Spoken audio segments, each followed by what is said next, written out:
ভারতীয় সময় আজ বুধবার সকাল 10:30টার পর ইন্টারনেটে সবচেয়ে বেশি খোঁজ হয়েছে যে নারীর, তিনি কর্নেল সোফিয়া কুরেশি।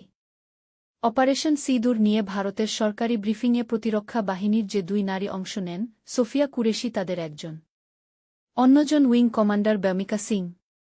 কিভাবে কখন পাকিস্তান নিয়ন্ত্রিত কাশ্মীর ও পাকিস্তানে সন্ত্রাসী গোষ্ঠীর ঘাঁটি ভারতীয় বাহিনী গুড়িয়ে দেয়, সোফিয়া ও ব্যমিকা তার বিবরণ দেন।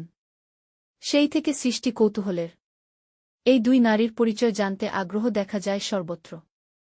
কর্নেল সোফিয়া কুরেশি ভারতীয় সেনাবাহিনীর সামরিক যোগাযোগ ও ইলেকট্রনিক্স অভিযান সহায়ক শাখা সিগন্যাল কোরের অন্যতম শীর্ষ কর্মকর্তা। একাধিক যুগান্তকারী সাফল্যের সঙ্গে জড়িয়ে আছে তার নাম। ভারতের প্রতিরক্ষা মন্ত্রণালয় 2020 সালে এক বার্তায় সোফিয়া সম্পর্কে জানিয়েছিল, 2016 সালে তিনি 8টি দেশের উপস্থিতিতে সামরিক মহড়া এক্সারসাইজ ফোর্স 18 এই 40 সদস্যের ভারতীয় বাহিনীর নেতৃত্ব দিয়েছিলেন। তখন তিনি ছিলেন কর্নেল পদমর্যাদার সেনা কর্মকর্তা। বহুজাতিক মহড়ার ভারতীয় দলের নেতৃত্ব দেওয়া প্রথম নারী কর্মকর্তা তিনি। মহারাষ্ট্রের পুনেতে অনুষ্ঠিত সেই মহড়ায় অংশ নিয়েছিল চীন, জাপান, রাশিয়া, দক্ষিণ কোরিয়া, অস্ট্রেলিয়া, নিউজিল্যান্ড ও যুক্তরাষ্ট্রের মতো দেশ। সেই মহড়ায় অন্য কোনো দেশের নেতৃত্বে কোনো নারী ছিলেন না। শান্তিরক্ষার কাজে নিযুক্তির অভিজ্ঞতাও রয়েছে সোফিয়ার।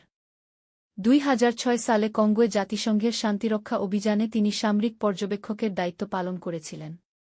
সোফিয়া কুরেশি ভারতের গুজরাট রাজ্যের বাসিন্দা। বায়োকেমিস্ট্রি নিয়ে এমএ পাস করার পর তিনি সেনাবাহিনীতে যোগ দেন। 1999 সালের অফিসার্স ট্রেনিং একাডেমি থেকে উত্তীর্ণ হন তিনি।